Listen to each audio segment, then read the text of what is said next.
Hello everyone, my name is Tine. I think everyone likes to eat cookies. But the big question is Lotus Bakeries also interesting to invest? At the end of this video you will find out. When I discuss the ratios, I will always talk about 2020, 2019 and 2018. First, I will talk about the current ratio. It's a measure of liquidity. With the current ratio, we examine whether the company can pay its debts in short term with its current assets. If the current ratio is greater than 1, then the company is able to pay its short-term debts with its current assets. Here you can see that is not the case at all. Lotus Bakeries has a lot of short-term debt. The second ratio is the ROA, or return on assets. It's a measure of profitability. Return on assets shows how efficiently management uses assets to generate profits. What makes a good return on assets is hard to say. It always depends from sector to sector. The value should be above 5%. Here we see that the company in 2018 and 2019 achieved less than 5%. In 2020 they have increased and they do reach the 5%. So that's good. The third ratio is the interest coverage ratio. It's a measure of solvency. This represents how many times the final financial cost of debt capital is covered by net income.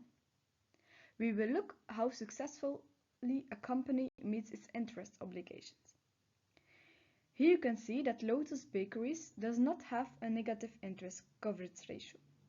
This is a good sign, because if the ratio is equal to 1, then it indicates that the result before financial costs and before taxes is just enough to bear the financial cost of debt capital.